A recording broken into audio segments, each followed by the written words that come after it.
You ruined Christmas. Tom spat the words at me like venom. His eyes narrowed with a hatred I'd never seen before. The Christmas tree lights blinked mockingly behind him, casting shadows across the living room we'd shared for 23 years. I stood there, trembling but resolute, clutching the manila envelope against my chest like armor. Our 3 adult children watched in stunned silence, holiday sweaters suddenly feeling out of place in the Arctic chill that had descended over our Pennsylvania home. Did I, Tom? My voice didn't sound like my own. It was steadier than I felt, carrying across our living room with a strength I'd forgotten I possessed. Or did you ruin it the moment you started sleeping with my sister? The gasp from our youngest daughter, Emma, cut through the silence. Our son Michael stood frozen, champagne glass suspended halfway to his lips. Our eldest, Sarah, moved instinctively closer to me, though she had no idea what was happening. Tom's face drained of color. "Mom, what are you talking about?" Sarah whispered. I hadn't planned this. God knows I'd wanted to protect them from this ugliness. For weeks I'd carried this secret, this cancer, hoping to get through the holidays before everything fell apart. But when Tom had the audacity to blame me, to tell our children I was ruining Christmas because I wouldn't wear the expensive diamond necklace he'd given me, guilt jewelry I now understood, something inside me snapped. "I think your father should explain," I said, my voice eerily calm. "Or should I show everyone what's in this envelope?" Tom lunged forward but stopped when I took a step back. "Catherine, don't. Please." His voice cracked, the commanding businessman suddenly reduced to begging. "Let's talk about this privately. Like you talked privately with Jessica?" I could feel the tears threatening, but I wouldn't give him the satisfaction. Not now. "For how long, Tom? 2 years? 3? Mom, Dad, what's going on?" Michael finally spoke, setting down his glass with a sharp clink against the marble countertop. Outside, snow began falling, delicate flakes illuminated by our extravagant Christmas light display. The perfect Thomas family Christmas Eve in our perfect suburban Philadelphia home was unraveling like a cheap sweater. 23 years of marriage, 3 beautiful children, the country club memberships, the vacations, the investment portfolio, the charities we chaired together, all of it built on a foundation that was rotting from within. I hadn't meant to confront him tonight. I'd spent weeks planning a calm, dignified exit after the new year. I'd already quietly consulted a divorce attorney. I'd documented the unexplained charges on our credit cards, the late-night work emergencies, the weekend business trips that my sister conveniently took at the same time. I'd started squirreling away cash, looking at apartments, researching how to protect my half of our assets. I was going to be smart about this.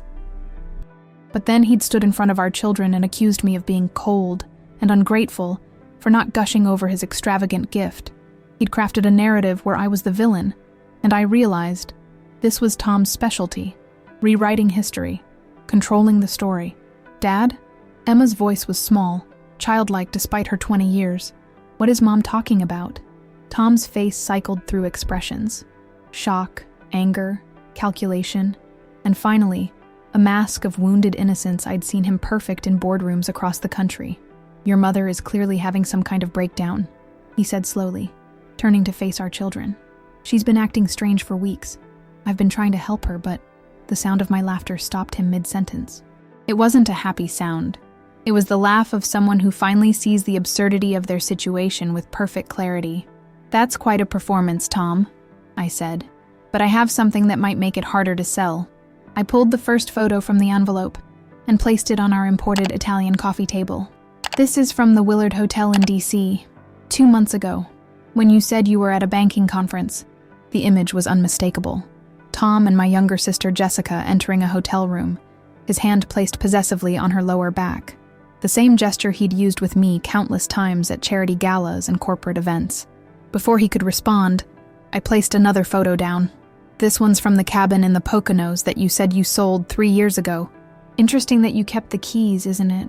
Our children moved closer, drawn to the images like moths to flame, their faces contorting with disbelief and dawning horror. "And this," I said, my voice finally breaking as I placed down the third photo, "is from last week, when you told me you were Christmas shopping for me. My name is Catherine Thomas. For 23 years, I'd been Mrs. Thomas, wife of Thomas Financial Group's founding partner, mother of 3 accomplished children, volunteer chairwoman of the Philadelphia Children's Hospital Gala, the perfect corporate wife with the perfect life in our perfect mainline neighborhood. At 52, I still turned heads. I maintained my figure through rigorous daily workouts and watched every calorie with religious devotion. My blonde hair was expertly colored every 3 weeks to hide any hint of gray. My wardrobe was meticulously curated, expensive but not flashy, elegant but not aging.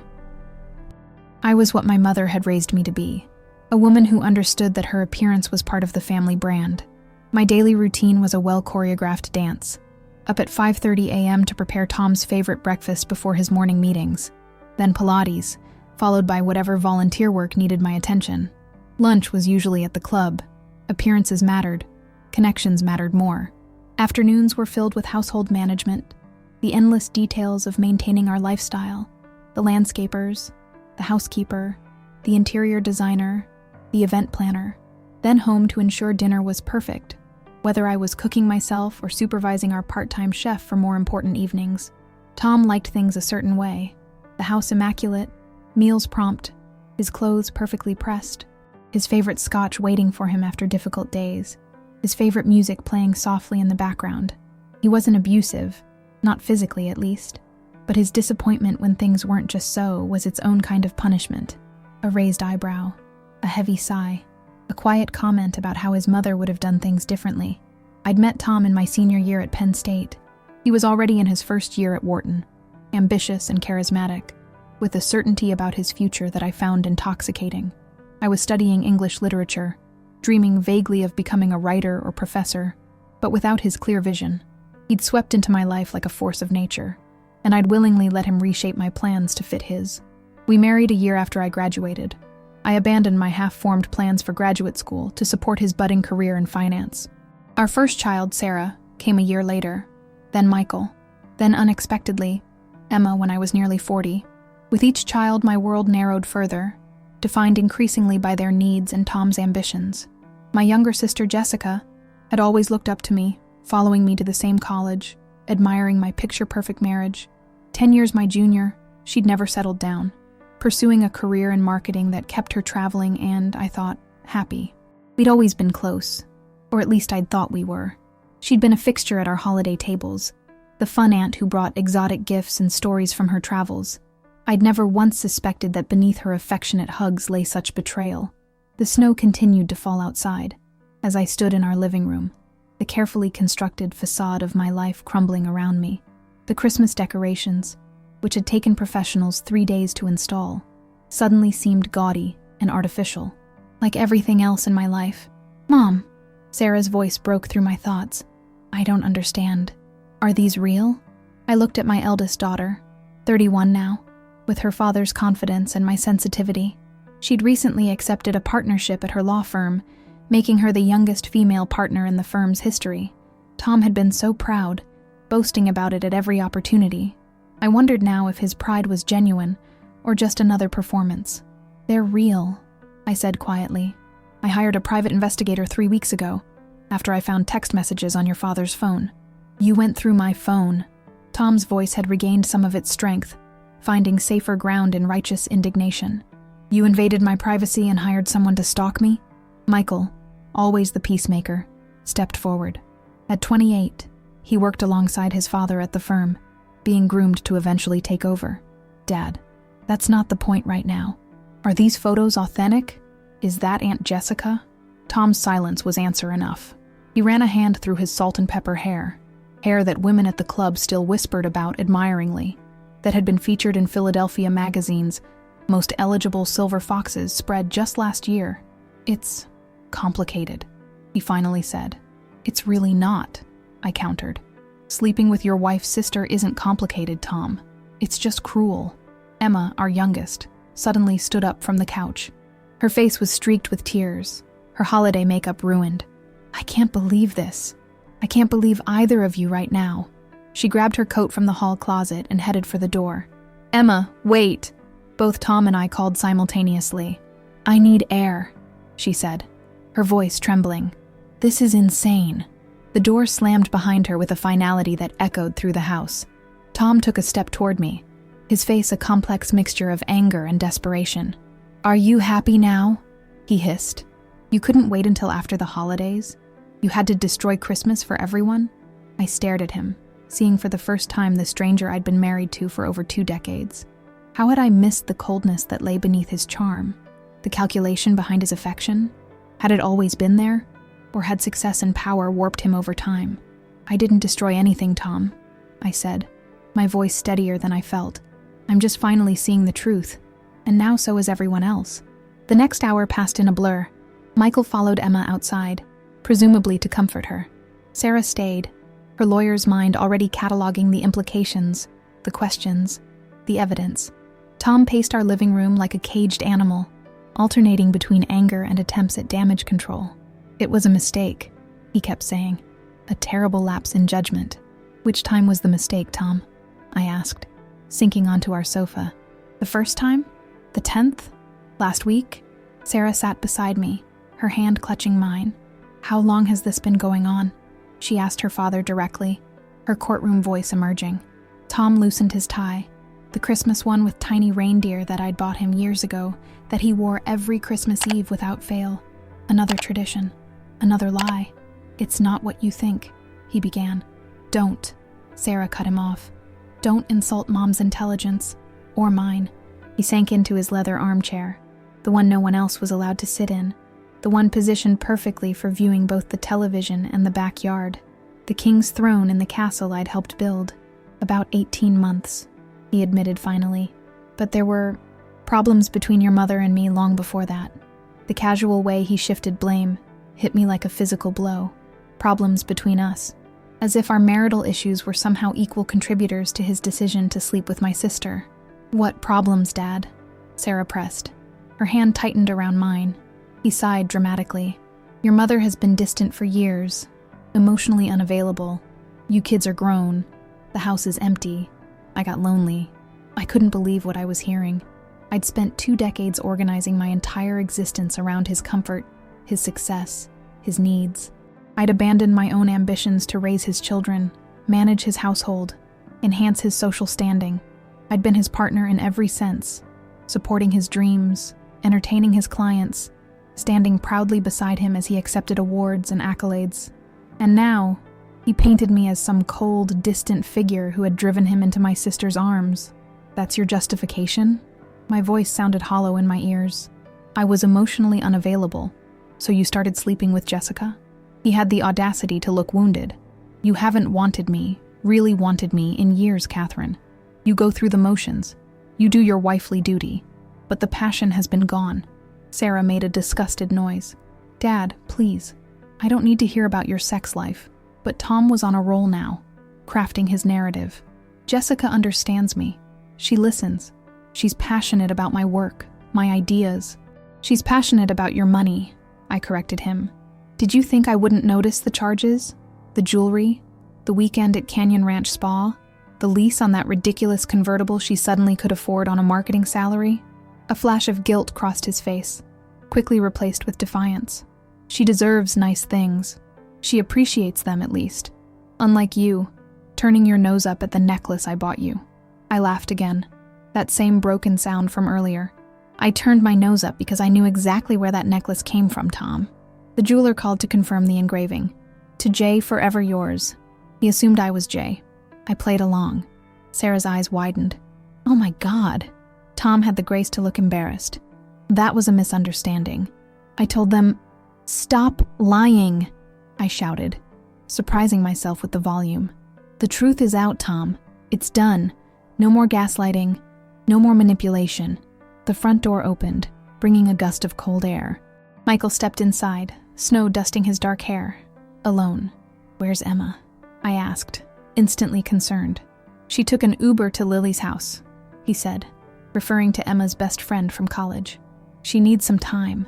He turned to his father, his expression hardening. "I just got off the phone with Aunt Jessica." Tom's head snapped up. "What? Why would you—" "Because I wanted to hear her side before I decided what to think about all this," Michael said evenly. "She's on her way over." "You had no right," Tom sputtered. "No right?" Michael's voice rose. "You're sleeping with my aunt, my mother's sister, and I have no right to call her?" Are you serious right now? I felt a wave of nausea. She's coming here? Tonight? Sarah stood up. Good. Let's get everything out in the open. I wasn't ready for this. In my imagined confrontation, Jessica wasn't present.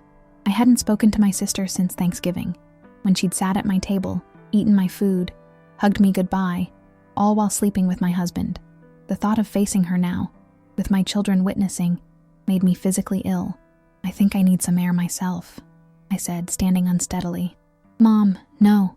Sarah reached for my hand. Don't leave. This is your house. It's my house too, Tom interjected.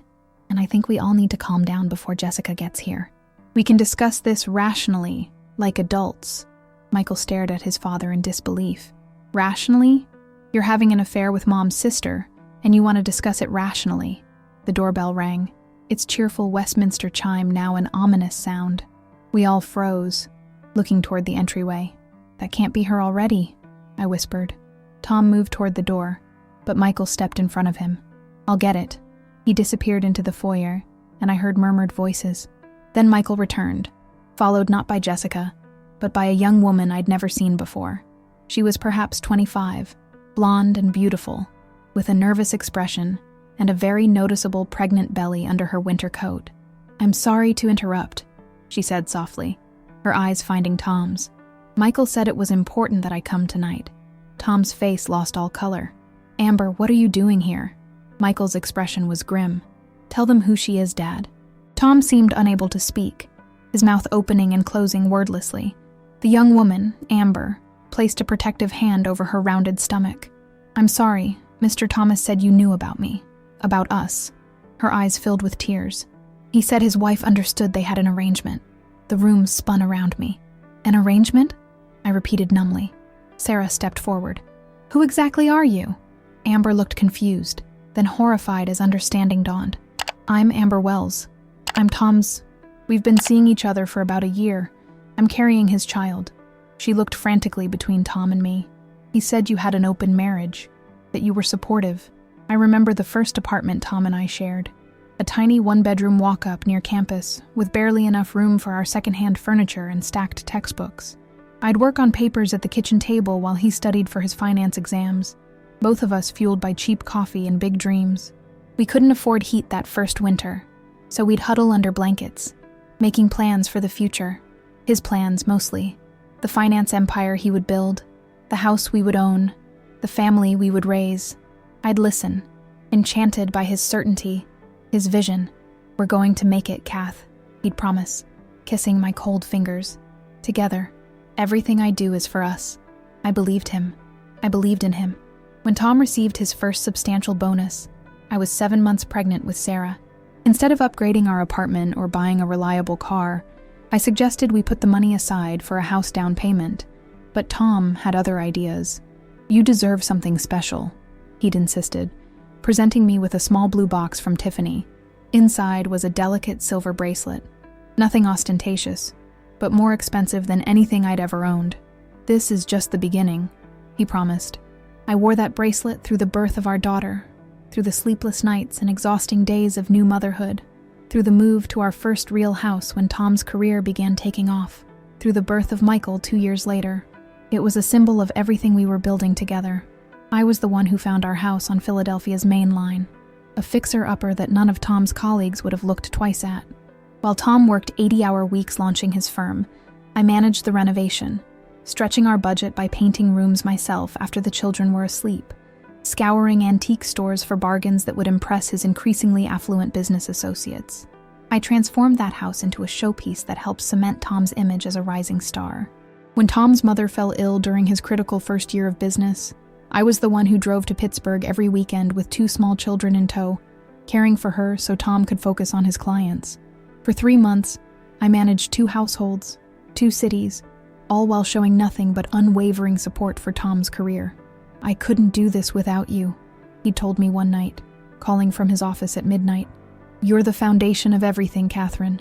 When his mother passed, I organized the funeral, wrote the obituary, hosted the reception. Tom was devastated, but had a major client meeting he couldn't miss. She would understand, he'd said of his mother. Business comes first. So I stood in his place, thanking people for coming, accepting condolences on his behalf. His business flourished. Thomas Financial Group became known for aggressive strategies that yielded impressive returns. As Tom's reputation grew, so did our social obligations.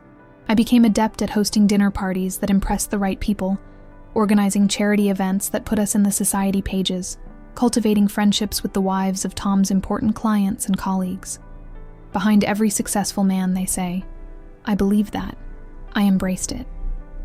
When Tom suggested I give up my part-time teaching position at the community college to focus on our family's social advancement, I agreed. It was a small sacrifice compared to the opportunities it would create for our children. Think about Sarah and Michael's futures, he'd argued. The connections you make now will open doors for them later. He was right, in a way. Sarah's internship at a prestigious law firm came through one of our dinner party guests. Michael's acceptance to Wharton was aided by an alumnus Tom had cultivated. The life we built, the life I helped build, did create advantages for our children. Emma's birth was unexpected, a surprise in my 39th year, when our lives seemed perfectly settled. Tom had been ambivalent at first. Are we really going back to diapers and daycare? He'd asked. But I'd wanted this final child with a fierceness that surprised even me. Perhaps I'd sensed that our family wasn't quite complete, or perhaps I'd already felt Tom drifting away, focused increasingly on wealth accumulation and status. I threw myself into motherhood again, finding joy in Emma's milestones, in the second chance to build the kind of close relationship I feared I'd missed with Sarah and Michael during the hectic years of Tom's career building. I started a small book club that met during Emma's preschool hours, my one concession to my own interests amid the demands of family life. Tom encouraged it, in his way. It's good for you to have intellectual stimulation, he'd said magnanimously, as if granting permission. Just make sure it doesn't interfere with the Bryson dinner on Thursday. When Jessica graduated from college, struggling to find her footing in a competitive job market, it was my idea to invite her to stay with us. Family takes care of family, I told Tom, remembering how my parents had emphasized sibling bonds above all else. We had the space, the resources. It seemed like the right thing to do. For 6 months, my sister lived in our guest house, using Tom's connections to land her first marketing job. I helped her furnish her first apartment, co-signed her lease, drove her to interviews. You're the best sister anyone could ask for, she'd told me, hugging me tightly the day she moved out. I'll never forget what you've done for me. I thought of all these moments as I stared at the pregnant young woman standing in my living room on Christmas Eve, claiming to be carrying my husband's child. I thought of the silver bracelet, now tucked away in my jewelry box, unworn for years. I thought of the house I'd transformed room by room, the social connections I'd carefully cultivated, the children I'd raised to be principled and kind.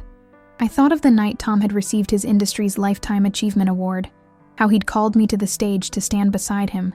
I owe everything to this woman, he'd told the crowd of financial elites. Catherine is the heart of our family, the wind beneath my wings. The audience had applauded, women had dabbed at their eyes, men had nodded appreciatively at Tom's display of gratitude. And I'd stood there smiling, playing my part perfectly, never suspecting that his words were as empty as our marriage had become. Mrs. Thomas? Amber's uncertain voice pulled me back to the present. I'm so sorry. I never would have, if I'd known. I looked at this young woman, younger than my eldest daughter, her hand protectively cradling the swell of her abdomen. Another victim of Tom's manipulation, of his lies. It's not your fault, I said quietly. He lied to us both. The doorbell rang again. This time, there was no mystery about who stood on the other side. I'll get it, Sarah said firmly, moving toward the foyer before anyone could object. Tom looked between me and Amber, panic evident in his eyes. Catherine, he said urgently, we need to handle this privately. Send her away. He gestured dismissively toward Amber. This is a family matter. The casual cruelty with which he dismissed the mother of his unborn child struck me anew. How had I not seen this side of him during our marriage? Had I been so blinded by love, by commitment, by the comfortable life he provided that I'd missed the fundamental coldness at his core? She is involved in this family matter, I said quietly, whether we like it or not. Voices in the foyer grew louder. Then Sarah returned, my sister Jessica trailing behind her. Jessica stopped short when she saw the tableau before her. Tom standing near his armchair, me on the sofa, Michael by the fireplace, and a visibly pregnant young woman standing uncertainly between us all. What's going on? Jessica asked, her voice small. She looked different than when I'd last seen her at Thanksgiving. Thinner, more carefully made up. Her naturally wavy brown hair straightened into a sleek bob that made her look more like the women in Tom's social circle. More like me. The realization made me nauseous. "Ask your boyfriend," Michael said coldly. Jessica's eyes darted to Tom, confusion evident. "Tom? Who is this?" Before Tom could answer, the front door opened again. Emma stepped inside, snowflakes melting in her dark hair. She'd clearly been crying, her eyes red-rimmed and puffy. "I couldn't stay away," she said. "This is my family, too." Her eyes landed on Jessica, then Amber, widening with confusion. "What's happening?" "I think we'd all like to know that," I said, rising to my feet. Something had shifted inside me, the shock giving way to a cold, clarifying anger. "Tom, would you like to explain to everyone how you've been sleeping with my sister for 18 months while apparently also carrying on a relationship with—" I gestured toward Amber. "Amber," the young woman supplied. "Amber Wells. I work in the accounting department at Thomas Financial." Her voice trembled. "I'm sorry. I didn't realize there were so many people involved in this conversation. Maybe I should go." "No," I said firmly. "Stay. We're all going to have the truth tonight." Jessica had gone pale. Her eyes locked on Amber's pregnant belly. "Tom?" she whispered. Are you—" Tom's expression hardened. He straightened his shoulders, the corporate executive taking control of a difficult meeting. "Everyone needs to calm down. This situation is complicated, but not what it appears." "Then what is it exactly?" Sarah demanded. "Explain it to us, Dad." He cleared his throat. "Catherine and I have had issues in our marriage for some time. That's not news to anyone who's been paying attention." He glanced meaningfully at our children, as if seeking allies. "Your mother and I haven't connected emotionally in years. We've been living separate lives under the same roof." "That's news to me," I said, my voice surprisingly steady. "When exactly did we decide this, Tom? Was it before or after you started sleeping with my sister?" Jessica took a step forward. "Catherine, please. It wasn't like that. We didn't mean for this to happen. Don't." I held up my hand. "Don't insult me with cliches." "Mom," Emma pleaded, "can we please just sit down and talk about this calmly?" "It's Christmas Eve." "Yes, it is," I agreed. "And apparently your father has been very generous with his Christmas spirit this year." I turned to Amber. "When is the baby due?" She shifted uncomfortably. "February 12th. "A Valentine's baby," I said, unable to keep the bitterness from my voice. "How appropriate. And how long have you and Tom been involved?" Amber glanced at Tom, who gave an almost imperceptible shake of his head. But something in my expression must have convinced her to speak anyway. "About 14 months, she admitted. "It started at the company holiday party last year." Jessica made a strangled sound. "Last year? We were already together then." Tom closed his eyes briefly. "Jessica, please." "No, I want to hear this," Jessica insisted, advancing on Tom. "You told me I was the only one, that your marriage was over in all but name, that you were just waiting for the right time to leave." I laughed, that same hollow sound that seemed to keep escaping me tonight. "He told you that too? How original, Tom." Amber looked between Jessica and me, confusion giving way to understanding, then anger. "You told me your wife knew about us," she said to Tom, her voice rising. "You said she was fine with it because she had her own life, her own relationships. You said you stayed together for appearances, for your children." He lied, I told her flatly. To all of us. The room fell silent, except for the soft Christmas music still playing in the background, a cheerful melody that now seemed like a soundtrack to madness. Michael stepped forward, addressing both Jessica and Amber. "Did either of you know about the other?" Both women shook their heads, their expressions mirroring the same betrayal I felt. "Well, this is quite the situation you've created, Dad," Michael said, his voice hard with disappointment. "Congratulations." Tom's facade finally cracked. "What do you want from me?" he exploded. "I'm only human. Catherine checked out of this marriage years ago. She's got everything she wants, the house, the lifestyle, the social standing. But there's no passion, no appreciation. I needed something more." "So you decided to sleep with her sister?" Sarah countered. "And a woman half your age who works for you? Were those your only options?" "You have no idea what it's like," Tom insisted, looking around wildly for any support. "The pressure I'm under every day, the expectations. I provide everything for this family. Everything. And what do I get in return? Criticism, coldness. "Dad, stop," Emma pleaded. "You're making it worse." But Tom was beyond hearing. "I built an empire for all of you. I gave you every advantage, every opportunity. And I'm not allowed one bit of happiness for myself?" "Happiness?" I repeated, the word tasting like ash in my mouth. "Is that what you call this? Lying to your wife, your children, your mistresses? Creating chaos and pain? That makes you happy?" "You never understood me," Tom said, his voice dropping to a dangerous quiet. "Not really. Not like Jessica does." At the mention of her name, Jessica flinched. She looked between us, her expression stricken. "Catherine, I never meant to hurt you. I love you. You're my sister." The simple declaration, "I love you. You're my sister," broke something inside me. The careful control I'd been maintaining shattered. "You love me?" I whispered. "You slept with my husband for over a year. You sat at my Thanksgiving table 3 weeks ago, accepted my gifts, hugged my children, all while knowing." "How is that love, Jessica?" She began to cry, mascara tracking down her cheeks. "I'm sorry. I'm so sorry." "Sorry you did it, or sorry you got caught?" I asked, my voice rising despite my best efforts. "Which is it?" "Both," she admitted, her voice small. Amber stepped back, one hand still protectively covering her belly. "I should definitely go. This is a family matter." "You are family now," I told her, my tone gentler than I'd managed with Jessica. "Or at least your child will be. My children's half-sibling." The reality of that statement seemed to hit everyone at once. Sarah made a choked sound. Emma began to cry again. Michael stared at his father with undisguised disgust. "You got your employee pregnant?" he asked. "Do you have any idea what this could do to the company? To our reputation? To the legacy you keep talking about building?" Tom's expression hardened.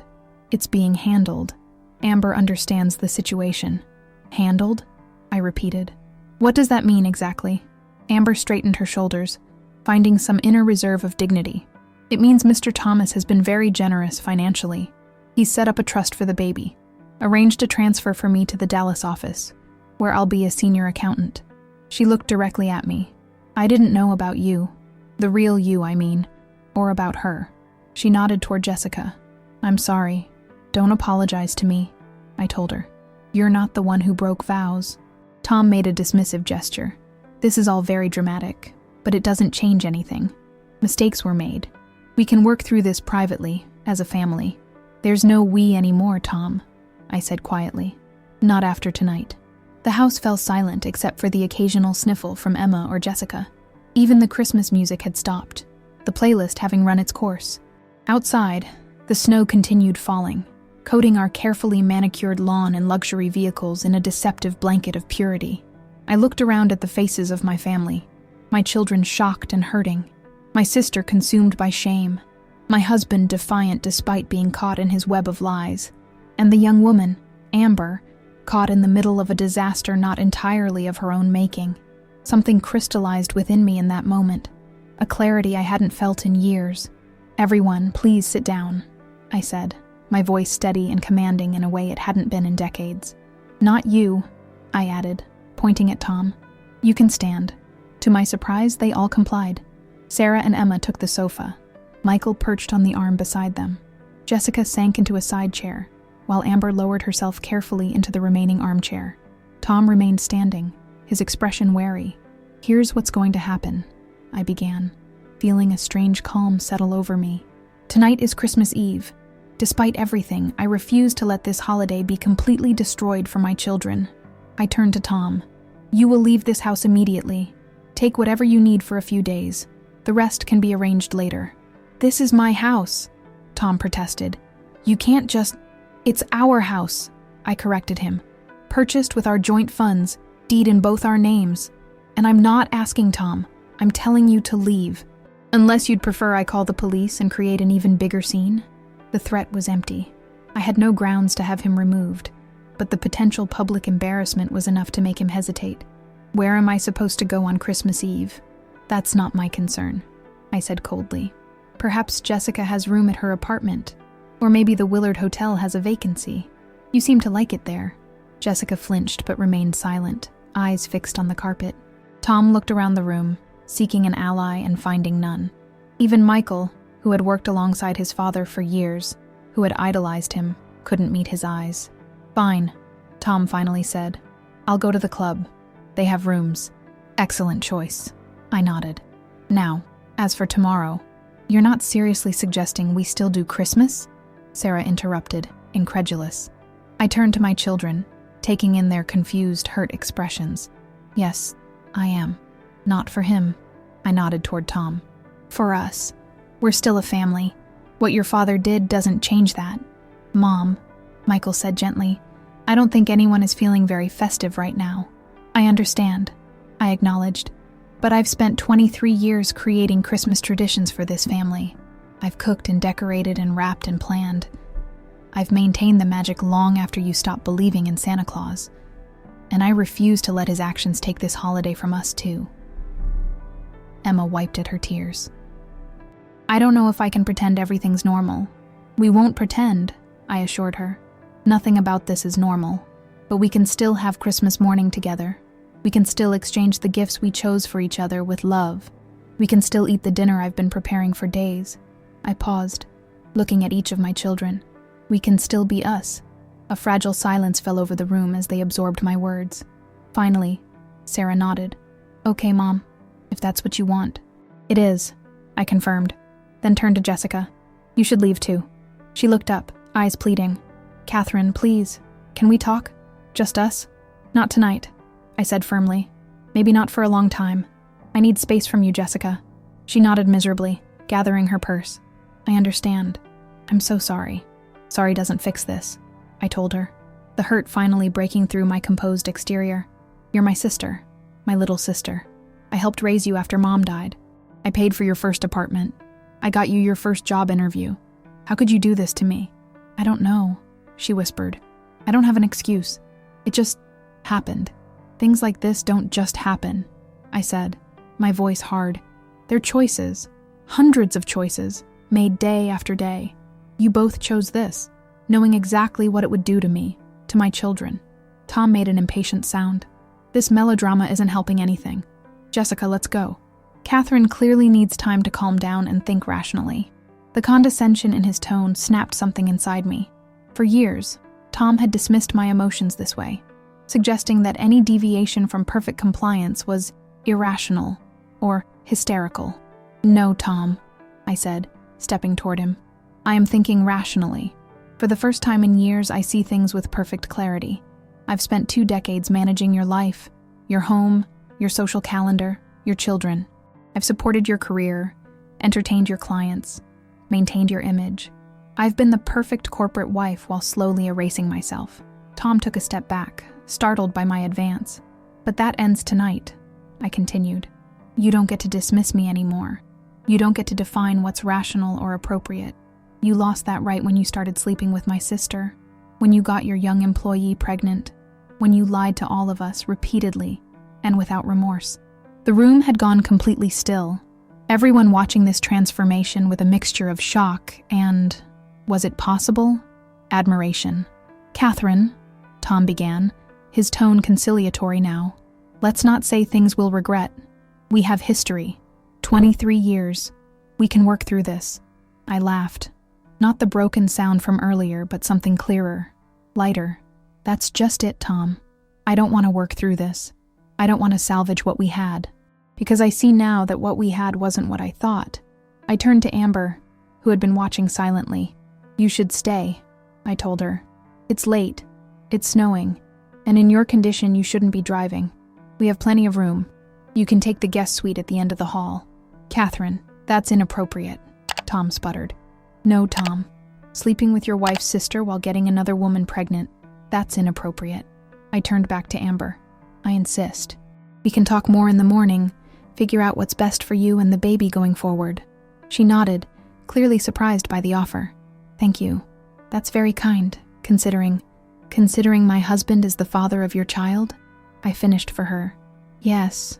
Well, the baby is innocent in all this, and you were lied to, just like I was." I turned to Jessica, who was inching toward the door. "You, on the other hand, knew exactly what you were doing. You knew he was married. You knew he was married to me." Jessica couldn't meet my eyes. "I'll go," she whispered. Good. I nodded toward Tom. Take him with you. Tom hadn't moved, his expression a mixture of disbelief and calculation. I could almost see him trying to formulate a strategy, a way to regain control of the situation. This isn't over, Catherine, he said finally. You're right about that, I agreed. The divorce proceedings will take months, possibly years given the complexity of our finances. But this, you and me, our marriage, that's over. You'll regret this approach, he warned. I've been more than generous with you for 23 years. That can change. The threat hung in the air, but instead of fear, I felt a strange lightness. Do your worst, Tom. I survived losing my parents in college. I survived 3 difficult pregnancies. I survived moving to a city where I knew no one and building a life from scratch. I'll survive losing you too. He stared at me for a long moment, then turned without another word and walked to the foyer. Jessica trailed behind him, pausing at the doorway to look back at me one last time. I turned away, unable to bear the sight of my sister leaving with my husband on Christmas Eve. The door closed behind them with a final sounding click. The house felt different immediately, as if a noxious presence had been removed, allowing us all to breathe more freely. Mom? Emma's voice was small. Are you okay? I turned to my youngest child, seeing the concern in her eyes. No, I said honestly. I'm not okay, but I will be. For the first time in years, I actually believed it. After Tom and Jessica left, the house settled into an uneasy quiet. Michael showed Amber to the guest suite, ensuring she had everything she needed for the night. Sarah opened a bottle of wine, pouring generous glasses for herself, Emma, and me. We gathered in the kitchen, the heart of our home, away from the Christmas tree and the lingering tension of the living room. I still can't believe this is happening, Emma said, her voice hoarse from crying. Dad and Aunt Jessica? And now there's going to be a baby? I took a long sip of wine, feeling its warmth spread through me. I've had 3 weeks to process the affair part, I admitted. The pregnancy was unexpected. Sarah studied me over the rim of her glass. 3 weeks? You've known for 3 weeks and didn't say anything? I nodded, turning to retrieve a plate of Christmas cookies I'd baked just yesterday. A lifetime ago, it seemed. I found texts on his phone the day after Thanksgiving. He left it unlocked on the counter while he was in the shower. I wasn't snooping. I was just going to charge it for him. What kind of texts? Michael asked, returning to the kitchen and accepting the glass Sarah poured him. I sighed. Explicit. Unmistakable.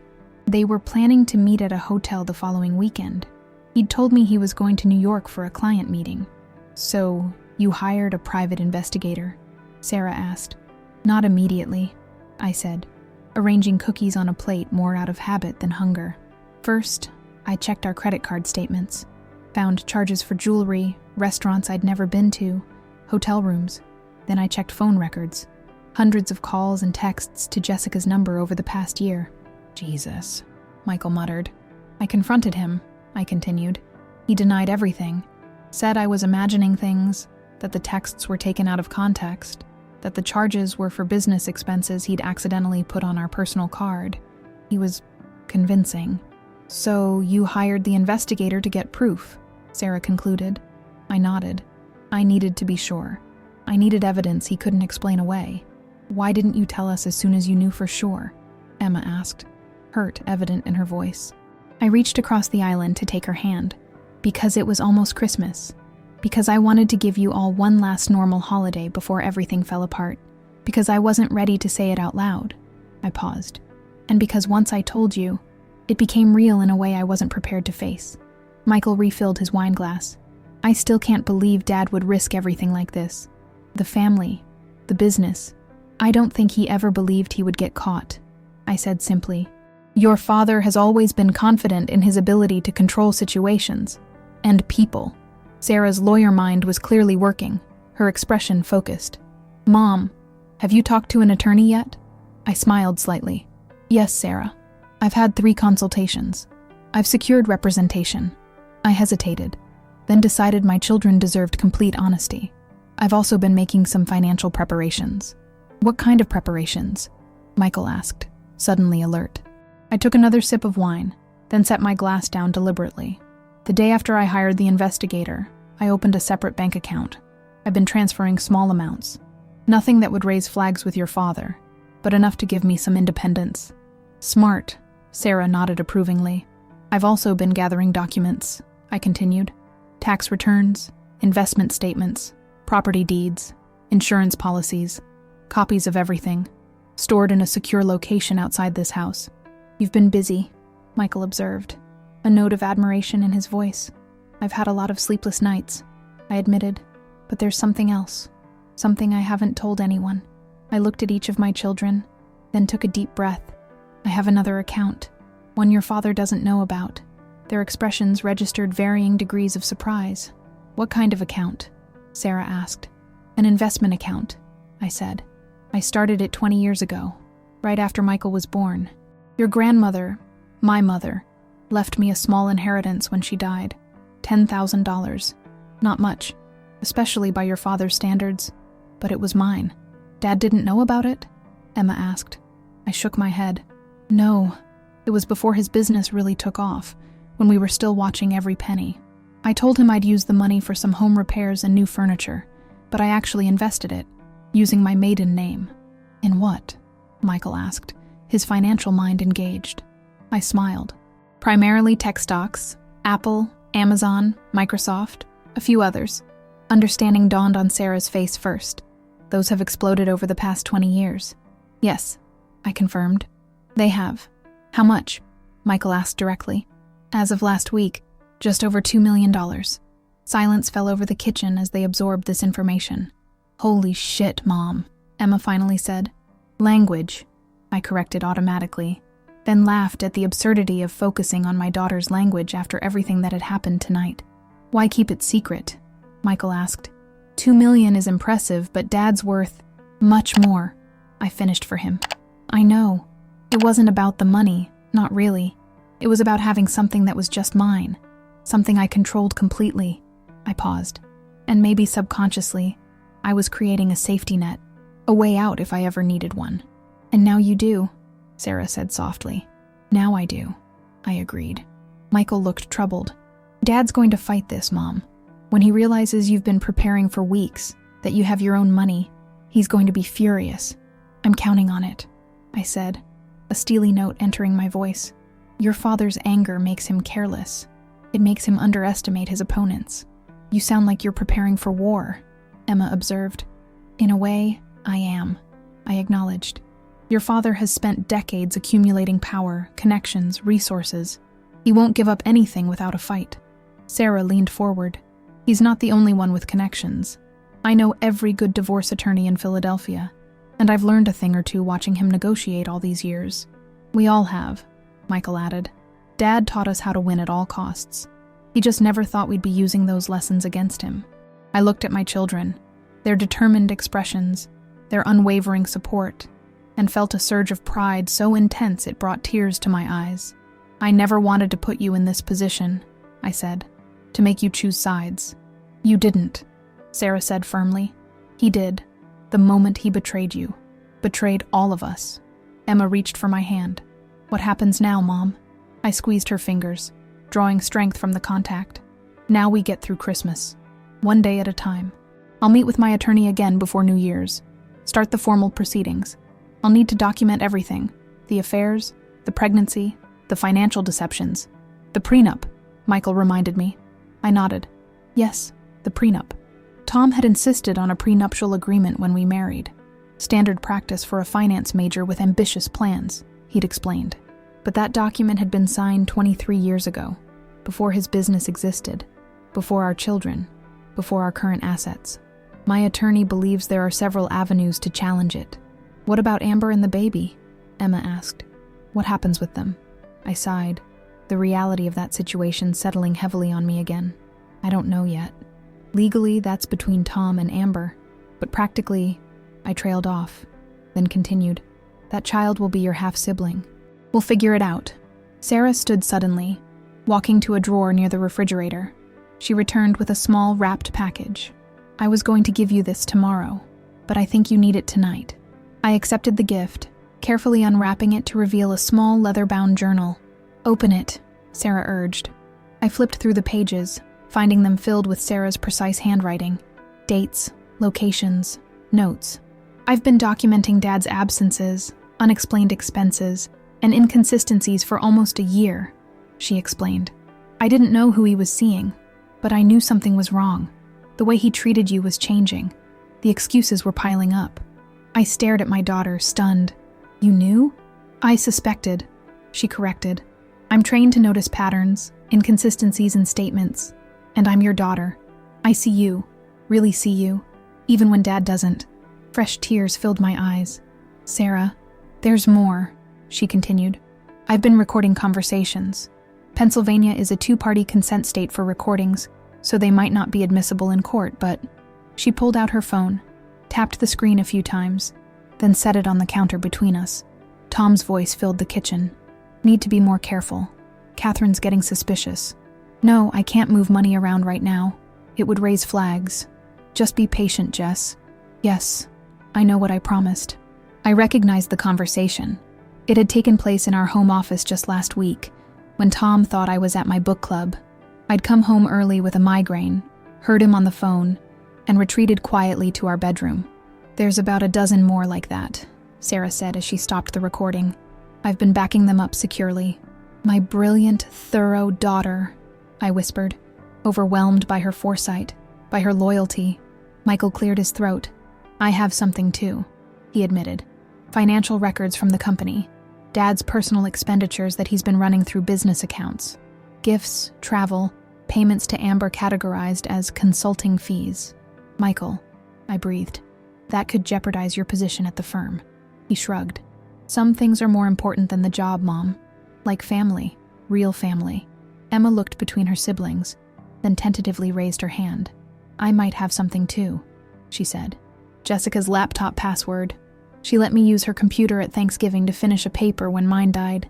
She didn't log out of her email. I stared at my children, these incredible people I'd raised, who had been gathering evidence, creating a safety net for me without my knowledge. The realization hit me with stunning clarity. I wasn't alone. I'd never been alone. Dawn broke gray and muted through the falling snow.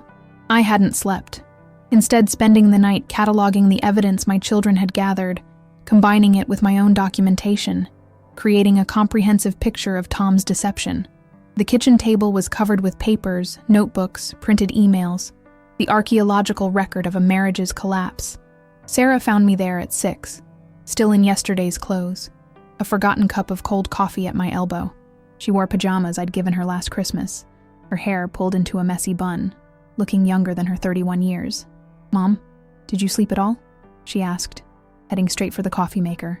No, I admitted, but I don't feel tired. I feel focused. She poured 2 fresh cups, sliding one toward me as she took a seat. What's all this? Our ammunition, I said simply. I'm organizing everything chronologically. The financial records, the text messages, the photos, your recordings, Michael's company documents, building a timeline of deception. Sarah scanned the materials with a lawyer's eye. This is good, Mom. Really good. My firm has a killer divorce attorney, Elaine Hoffman. I could get you in to see her next week. I shook my head. I've already retained counsel, Claire Bennett. Sarah's eyebrows rose. Bennett? She's legendary. How did you... I've been planning for weeks, remember? I said, allowing myself a small smile. Claire represented Margot Whitfield in her divorce from Richard last year. The hedge fund guy. Margot walked away with half the assets and full ownership of their Hamptons property, Sarah recalled, impressed. Exactly. And Richard had the best attorneys money could buy, just like your father will. Sarah sipped her coffee, studying me. You really have been thinking 5 steps ahead, haven't you? I learned from the best, I replied. Your father always said successful negotiation depends on preparation. Know more than your opponent, control the narrative, never show weakness. I'm pretty sure he didn't expect those lessons to be used against him, Sarah observed. No, I agreed. Tom has always underestimated me. He sees the perfect corporate wife, the efficient household manager, the woman who anticipates his every need. He forgets I was an honors student at Penn State before I was Mrs. Thomas. He forgets I've spent 20 years managing complex household finances, social calendars, and family logistics. Running a household is basically like being a CEO, Sarah agreed. Budgeting, personnel management, conflict resolution, long-term planning. I laughed softly. Try telling that to Tom and his friends. They see what we do as trivial, secondary. Their loss, Sarah said firmly. So what's the plan for today? Still doing Christmas? I nodded, glancing at the clock. Michael and Emma should be up soon. Let's clear this away and start breakfast. I want today to be as normal as possible for them. As if on cue, footsteps sounded on the stairs. Emma appeared, followed closely by Michael. Like Sarah, they looked younger in their sleep clothes, more vulnerable. Merry Christmas, I offered, forcing brightness into my voice. Is it, though? Emma asked, but her tone was gentle. It can be, I insisted. Different from what we planned, but still Christmas. Michael headed for the coffee. Has Dad called any of you? All three of us shook our heads. Amber's still asleep, he added. I checked on her before coming down. Left a note that she should join us whenever she wakes up. I began gathering the documents, returning them to the accordion folder I'd been using. Let's put this away for now. Sarah, would you get the breakfast casserole from the refrigerator? I prepared it yesterday. Christmas casserole? Emma asked, a glimmer of a smile appearing. With the special bread from DiNardo's? Of course, I confirmed. Some traditions don't change. For the next hour, we moved through the familiar Christmas morning routine. The casserole went into the oven. Michael made fresh orange juice. Emma set the table with the special holiday dishes my mother had passed down to me. Sarah brewed more coffee and arranged the cinnamon rolls I'd baked yesterday on a festive platter. It was almost normal, almost comfortable. The elephant in the room, Tom's absence, remained unacknowledged by tacit agreement. Amber appeared just as the casserole came out of the oven, looking uncertain in the clothes she'd worn yesterday. Good morning, I greeted her. Merry Christmas. You're just in time for breakfast. Her hand went instinctively to her stomach. Thank you for letting me stay. I hope it wasn't too awkward. Everything about this situation is awkward, I said honestly. But it's not your fault. Please join us. She took the seat Emma offered her, murmuring thanks as Michael poured her a glass of juice. I should probably go after breakfast, she said. My parents are expecting me for Christmas dinner. Of course, I nodded. But before you leave, I'd like to talk privately for a few minutes, if that's all right. Alarm flickered across her face. Yes, that's fine. We ate in relative silence, the usual Christmas morning chatter subdued. After we finished, the children insisted on clearing the table and washing dishes, leaving Amber and me to move to the more private setting of the home office. I closed the door behind us, gesturing for her to take a seat in one of the comfortable chairs by the window. The snow had stopped, leaving the yard covered in pristine white. I'm not going to yell at you, I began, seeing the tension in her shoulders. Or blame you. From what I understand, Tom told you his marriage was essentially over, that I was aware of his outside relationships. She nodded, looking miserable. He said you had an arrangement. There was no arrangement, I said firmly. Just his lies. I'm so sorry, she whispered. I would never have. I held up a hand, stopping her. I believe you, but I need to understand a few things, for my own peace of mind. How far along are you? Almost 7 months, she replied, her hand again moving protectively to her rounded abdomen. And you're certain Tom is the father? She flushed but met my gaze. Yes, absolutely certain. I nodded, accepting this. Has he been providing financial support? Yes, she confirmed. He set up an account for me, for the baby, and arranged the transfer to the Dallas office with a promotion and raise. Are these arrangements documented? In writing? She hesitated, then nodded. I have emails, a letter about the transfer, documents for the trust fund he established. Would you be willing to share copies of those documents with my attorney? Her eyes widened. You're divorcing him. It wasn't a question, but I answered anyway. Yes, immediately. She looked down at her hands, considering. I don't want to be in the middle of this. I just want to have my baby and move forward with my life. I understand that, I assured her, and I don't want to make things more difficult for you. But those documents could be important for establishing Tom's financial commitments and conduct. She was quiet for a long moment, then raised her head. If I help you, what happens to me? To the baby? Will you try to block support, or the transfer? No, I said firmly. I have no interest in punishing you or an innocent child.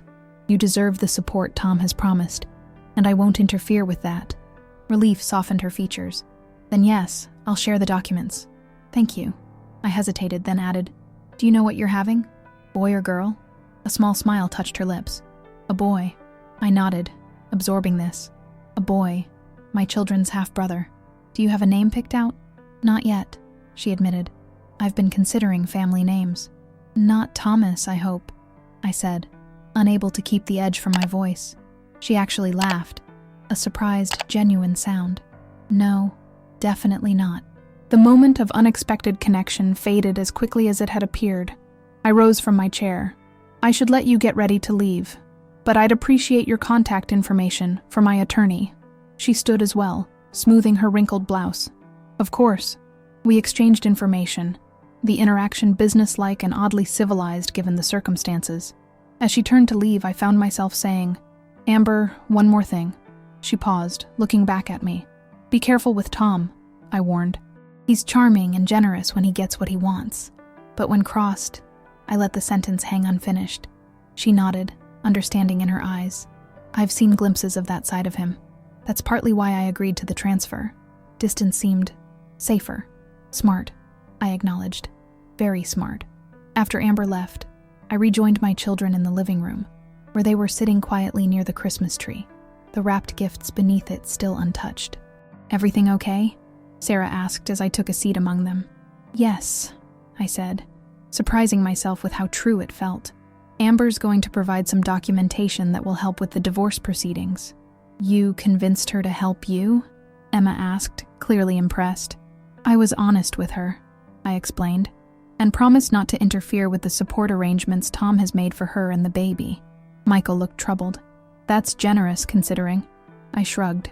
"It's not about generosity. It's about what's right. That child is innocent in all this, and Amber was deceived just as I was." "Have you thought about what happens when the baby is born?" Sarah asked carefully. "He'll be our half-brother." "I know," I acknowledged. "We'll figure that out when the time comes. But today," I gestured toward the gifts. "Today is still Christmas. Let's try to focus on that." Emma managed a small smile. "Should we open presents?" "Yes," I decided. "Let's do that." As Emma began distributing gifts, my phone buzzed with an incoming text. I glanced at it, seeing Tom's name on the screen. "We need to talk," his message read. "This situation can still be salvaged, for the children's sake." I showed the text to Sarah, who rolled her eyes. Classic manipulation. "For the children's sake." "What are you going to respond?" Michael asked. I considered for a moment, then typed, "Yes, we do need to talk. Through our attorneys. I've retained Claire Bennett. Have your lawyer contact her after the holidays." I hit send, then silenced my phone and set it aside. "Now," I said, accepting a brightly wrapped package from Emma. "Let's have Christmas."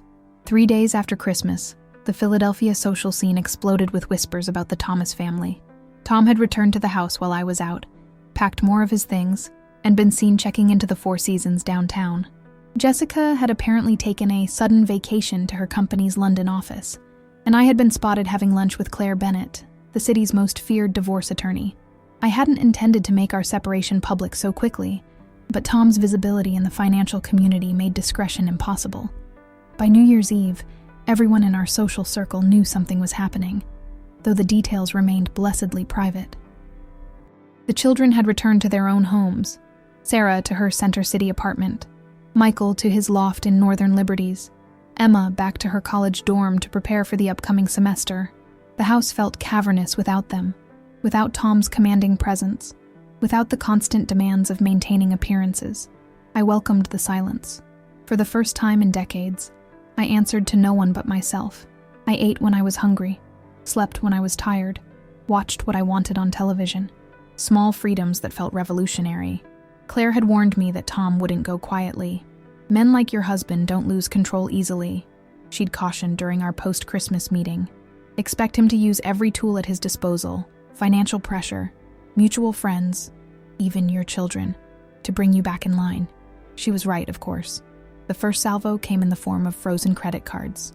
I discovered this while attempting to pay for groceries, the cashier awkwardly informing me my card had been declined.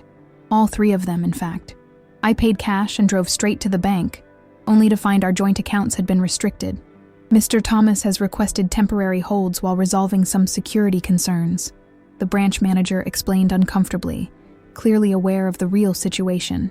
I smiled serenely, thanking him for the information, before driving to another branch where I withdrew the maximum amount from my personal account, the one Tom didn't know about. Claire had advised me to leave the bulk of my secret funds untouched, preserving them as evidence and emergency reserves. But I needed operating capital. The second attack came through our social circle. Invitations to charity planning meetings suddenly dried up. Texts from women I'd considered friends went unanswered. I received a carefully worded email explaining that my co-chair position for the Children's Hospital Spring Gala was being reassigned due to my personal situation. Tom's influence in Philadelphia's social hierarchy was making itself felt. Most of our mutual friends had business relationships with him or their husbands did. They were making the safe choice, aligning themselves with the power and money they believed would prevail. It hurt more than I expected. These were women I'd raised children alongside, planned events with, confided in, or so I thought. Their swift abandonment revealed the transactional nature of those friendships. Not everyone deserted me. My book club rallied around me, bringing food and wine and righteous indignation. My college roommate Diane, now a pediatrician in the suburbs, called daily with pep talks and practical advice from her own divorce years earlier. And surprisingly, Margot Whitfield, Claire's previous high-profile client, reached out to invite me to lunch. "Welcome to the Ex-Wives Club," she'd said dryly, clinking her wineglass against mine at Le Cavalier. "The dues are exorbitant, but the freedom is worth every penny." 2 weeks after New Year's, Tom finally requested a meeting, not through our attorneys as I'd insisted, but directly. A text asking me to meet him at his club for lunch, to discuss logistics before things get unnecessarily contentious. Claire advised against it. "He wants to charm you, intimidate you, or both," she warned. "Everything should go through proper channels now." But I surprised her, and myself, by agreeing to the meeting. "I need to face him on my terms," I explained. "Not in a conference room surrounded by lawyers, but in the real world, where I can look him in the eye as an equal." The Philadelphia Metropolitan Club had been Tom's second home for 20 years. I'd attended countless events there as his wife, but had never been a member in my own right. The club had only recently begun admitting women as primary members, rather than as spouses. I knew every inch of the place: the leather-scented reading room, the mahogany-paneled dining room, the discreetly luxurious bathrooms. I'd always been tolerated there as Mrs. Thomas, but never truly welcomed. I dressed carefully for the meeting, a tailored navy suit I'd purchased for Sarah's law school graduation, classic pumps, minimal jewelry, professional, dignified, armor for the battle ahead. The club's doorman, Frederick, who'd watched our children grow up, greeted me with the same deference he always had. "Good afternoon, Mrs. Thomas. Mr. Thomas is waiting in the private dining room." The private dining room, of course, where we couldn't be observed by other members, where any emotional outbursts would be contained. Tom was always strategic. He stood as I entered, ever the gentleman. He looked tired, I noticed with detached interest. The usual immaculate crispness of his appearance slightly diminished, his shirt collar just a bit loose, a hint of shadows beneath his eyes. "Catherine," he greeted me, gesturing to the chair across from him. "Thank you for coming." "Tom," I replied, taking the seat and placing my handbag beside me. "You wanted to talk. I'm listening." He signaled the hovering server. "Would you like something to drink? Wine?" "Just water," I said. I'd prefer to keep a clear head. A flicker of annoyance crossed his features. Still dramatic, I see. I didn't respond, simply maintaining eye contact until he looked away, uncomfortable with the silence. "I've been thinking about our situation," he began once the server had departed. "This doesn't have to be as adversarial as you're making it." "I'm making it adversarial?" I repeated, raising an eyebrow. "Not the man who froze our joint accounts without warning? Who's been calling our friends to undermine me?" He had the grace to look slightly abashed. "The account restriction was a mistake, an overzealous attempt by my team to secure assets. It's been corrected." "Has it?" I asked mildly. "I haven't checked today." "It has," he assured me. "And I've spoken to the club about reinstating your spousal membership during this transitional period." The presumption took my breath away. "I don't want a spousal membership, Tom. I don't want anything from this club or from you." He leaned forward, lowering his voice. "Be reasonable, Catherine. You've built a life around the resources I provide. The house, the cars, the social standing. Do you really want to throw all that away over one mistake? 2 mistakes, at minimum, I corrected him. Jessica and Amber, and that's only counting the ones I know about. He waved a dismissive hand. The situation with Amber is being handled. The Jessica thing was a lapse in judgment that's already over. We had 23 years together, Catherine. A family, a history. That counts for something. It counted for something, I agreed. Right up until you betrayed everything we built together. The server returned with our drinks and to take our lunch order. Tom ordered his usual club sandwich. I requested nothing, making it clear I didn't plan to stay long. Once we were alone again, Tom's expression hardened. Claire Bennett is a piranha. Her involvement signals you're planning to go for maximum financial damage. That would be a mistake. Is that a threat? It's reality, he countered. I built Thomas Financial from nothing. The prenup clearly states. The prenup was signed before the company existed, I interrupted. Before our children were born. Before I spent 2 decades supporting your career at the expense of my own. You chose that role, he said coldly. No one forced you to be a housewife. The casual cruelty of the statement hung between us, as if raising our children, managing our home, and supporting his career had been some kind of self-indulgent choice rather than a partnership we'd agreed upon together. You're right, I said quietly. I did choose it. I chose us. You're the one who broke that choice, Tom, not me. He sighed, adopting a more conciliatory tone. Look, I know you're hurt. I made mistakes, but dragging this through a public divorce, exposing our private business to the community, that hurts everyone, including our children. Don't bring them into this, I warned. They're adults who can make their own judgments. They're confused and emotional right now, he argued, being influenced by your perspective without hearing mine. I couldn't help but laugh. They were there on Christmas Eve, Tom. They saw the photos. They met Amber. They heard you try to justify sleeping with their aunt. What perspective do you think they're missing? His jaw tightened. I've built a legacy for them. Michael's future at the firm is his decision, I finished for him. Not leverage for you to use against me. Tom's carefully controlled facade began to crack. What exactly do you want, Catherine? Half my assets? The house? Some kind of public apology? Tell me the price to end this quietly and I'll consider it. It's not about money, I said honestly. It's about respect, dignity. 23 years of my life that can't be reduced to a settlement figure.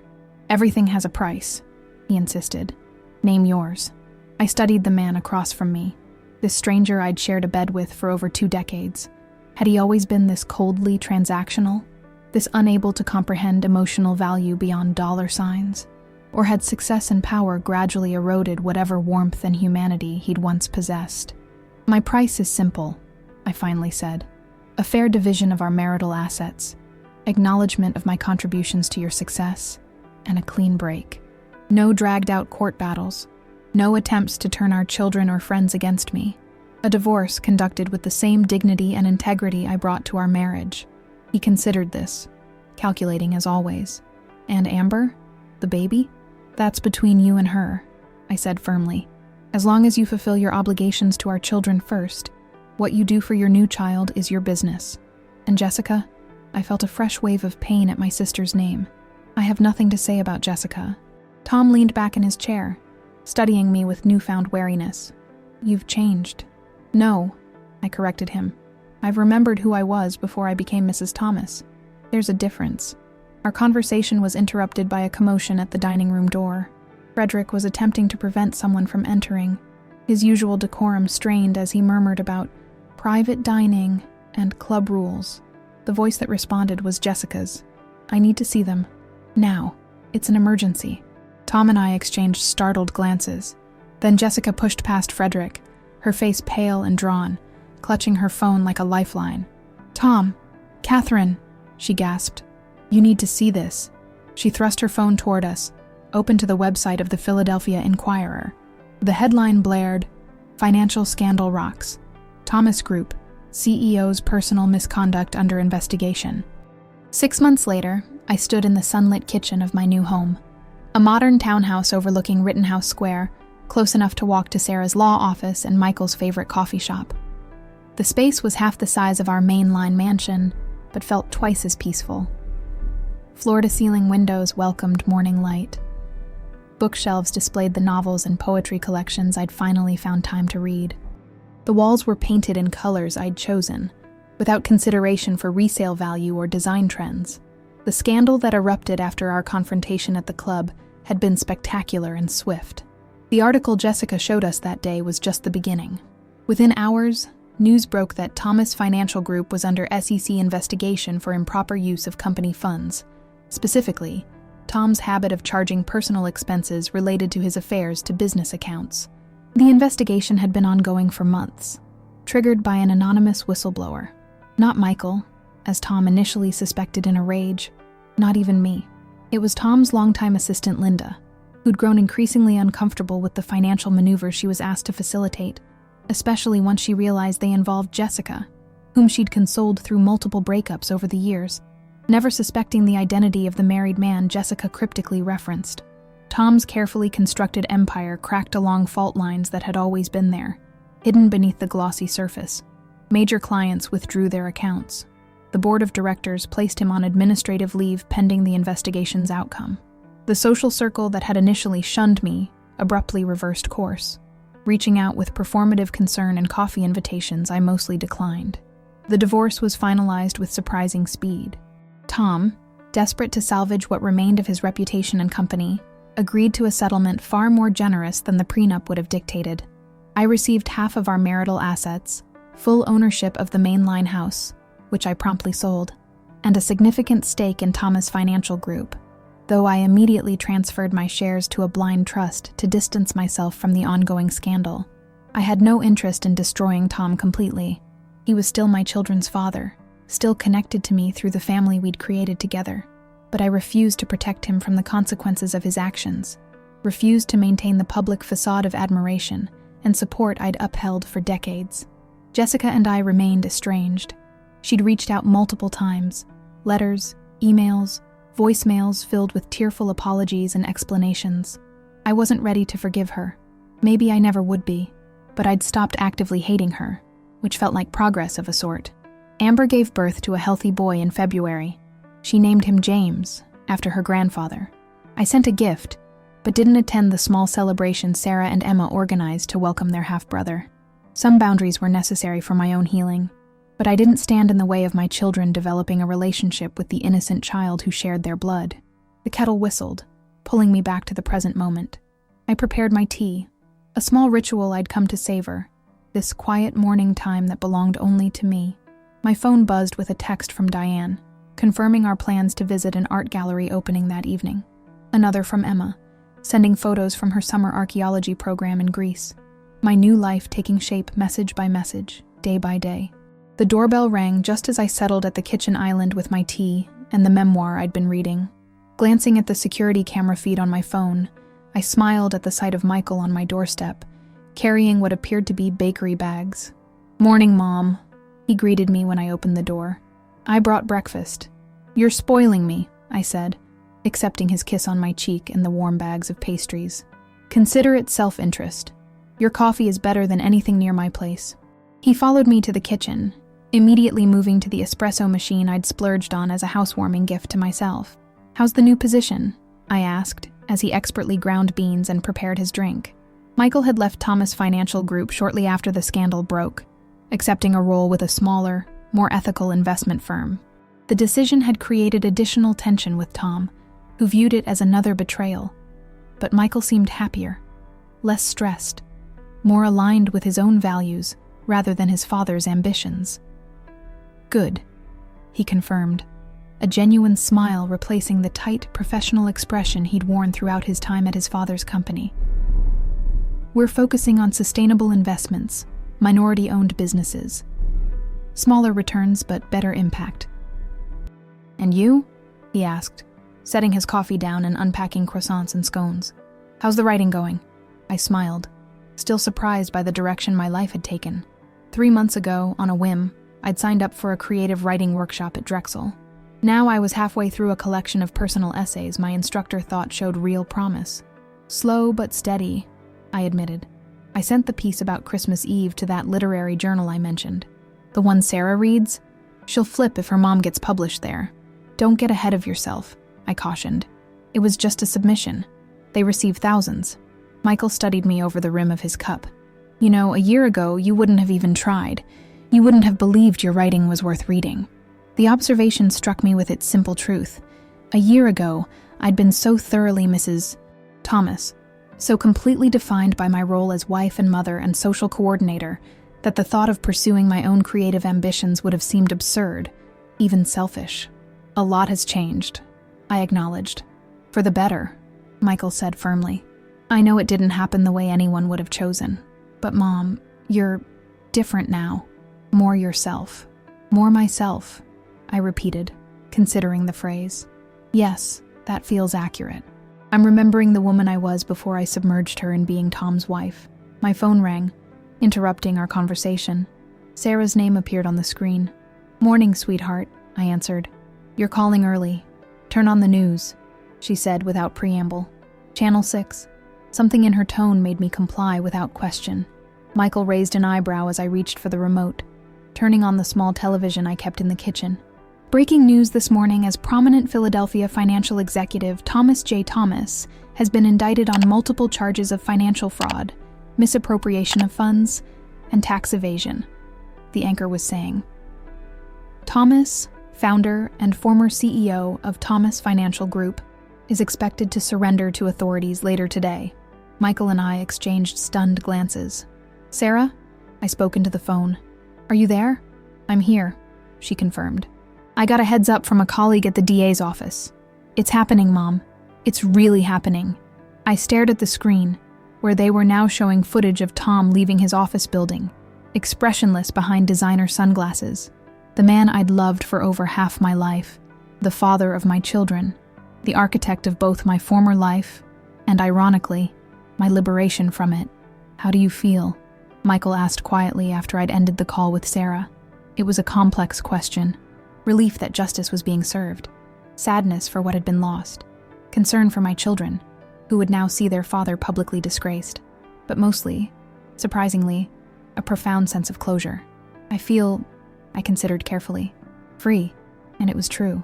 The last lingering threads that had bound me to Tom, to our shared history, to the identity I'd constructed as his wife, seemed to dissolve in that moment. Whatever happened next, whether Tom faced jail time, financial ruin, social ostracism, it was his journey now, not mine. You know this will be messy, Michael warned. The press will dig up everything again. They'll probably want statements from you. Let them, I said with newfound serenity. I have nothing to hide, nothing to be ashamed of. He smiled, reaching across the counter to squeeze my hand. No, you don't.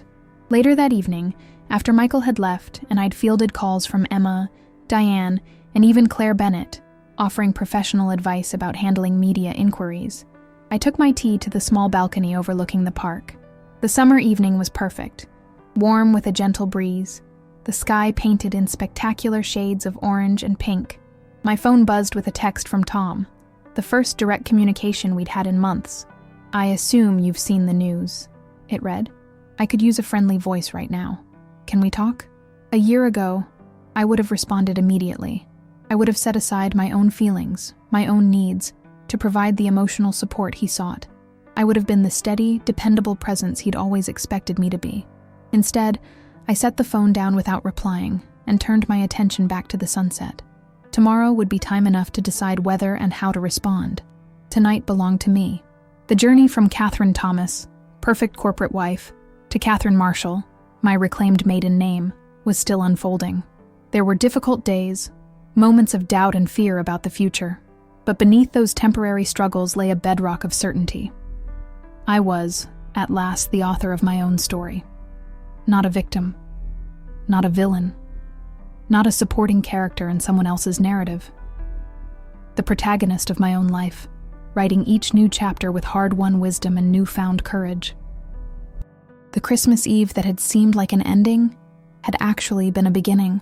Tom's accusation, "You ruined Christmas," and my response, handing him the photos he thought I'd never see, had been the first lines of this new story.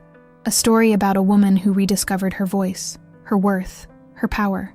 A woman who learned that sometimes endings are gifts wrapped in painful packaging, that betrayal can lead to freedom, that it's never too late to become the person you were meant to be. The sun dipped below the horizon, the day gracefully surrendering to night. I remained on the balcony, watching as stars appeared one by one in the darkening sky. Tomorrow would bring its own challenges and joys, but tonight, in this peaceful moment, I was exactly where I needed to be. Finally, completely, home within myself.